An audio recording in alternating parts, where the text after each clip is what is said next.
ഓണം സീരീസിന്റെ 4ാമത്തെ എപ്പിസോഡിലേക്ക് എല്ലാവർക്കും സ്വാഗതം. എല്ലാവർക്കും സുഖമെന്ന് വിശ്വസിക്കുന്നു. ഇന്ന് നമുക്കൊരു പുളിയിഞ്ചി ആവാം. ഇഞ്ചി തലേ ദിവസം വട്ടത്തിൽ അരിഞ്ഞ് വെള്ളത്തിൽ ഇട്ട് വയ്ക്കുന്നത് ഇതെൻ്റെ അമ്മ ചെയ്ത് കണ്ടിട്ടുള്ള രീതിയാട്ടോ. പലരും പല രീതിയിൽ ചെയ്യാറുണ്ട്. നമുക്കിന്ന് ഇങ്ങനെ ചെയ്യാം. ഒരു 10-12 മണിക്കൂറോളം ഇഞ്ചി ഇങ്ങനെ വെള്ളത്തിലിട്ട് വെക്കുമ്പോൾ അതിൻ്റെ ഒരു ഒരു കയ്പ്പ് ടേസ്റ്റൊക്കെ അങ്ങ് പോയി കിട്ടും. അതിനുശേഷം നല്ല രീതിയിൽ അത് വറുത്തെടുക്കുന്നുണ്ട്. രണ്ട് സൈഡും നല്ലപോലെ വറുത്തെടുക്കുന്നുണ്ട്. അങ്ങനെ വറുത്തെടുത്തതിന് ശേഷം നമുക്ക് മിക്സിയുടെ ജാറിലിട്ട് ചൂടോടെ തന്നെ ക്രഷ് ചെയ്തെടുക്കാം. ജസ്റ്റ് ഒന്ന് ക്രഷ് ചെയ്താൽ മതി, അത് നല്ല രീതിയിൽ പൊടിഞ്ഞു കിട്ടും. ഇതുപോലെ. ശേഷം 4 പച്ചമുളക് വട്ടത്തിൽ ചെറുതായി അരിഞ്ഞും വെളുത്തുള്ളി മുറിക്കാതെയും എടുത്തു വെച്ചിട്ടുണ്ട്. ശേഷം വാളംപുളി 100 ഗ്രാം ചെറു ചൂടുവെള്ളത്തിൽ 200 ml ചൂടുവെള്ളത്തിൽ കുതിർത്ത് വയ്ക്കുന്നുണ്ട്.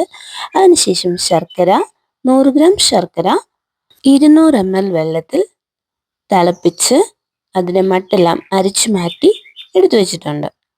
പുളി ചൂടുവെള്ളത്തിൽ കിടന്ന് നല്ലപോലെ സോഫ്റ്റ് ആയിട്ടുണ്ട്. നമുക്കതും നല്ലപോലെ തിരുമ്മി പിഴിഞ്ഞ് അരിച്ചെടുത്ത് വയ്ക്കാം. ഇനി നമുക്ക് പൊടികൾ എടുത്തു വയ്ക്കാം. അതിനായി കാശ്മീരി മുളക് പൊടി 2 ടീസ്പൂൺ, മഞ്ഞൾപ്പൊടി 1/2 ടീസ്പൂൺ, കായം പൊടിച്ചത് 1/2 ടീസ്പൂൺ.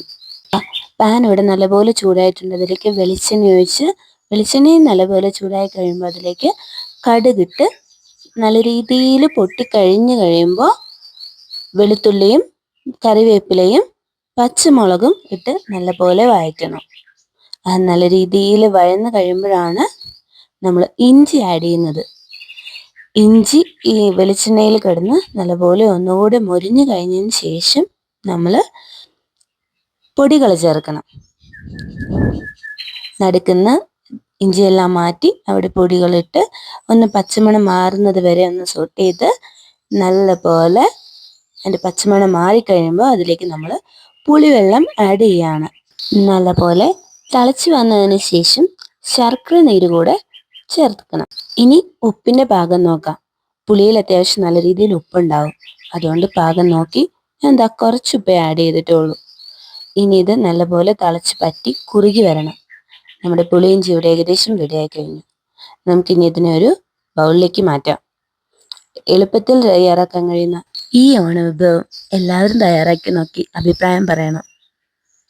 ഇഷ്ടപ്പെട്ടാൽ ചാനൽ സബ്സ്ക്രൈബ് ചെയ്യാൻ മറക്കല്ലേ. ബൈ.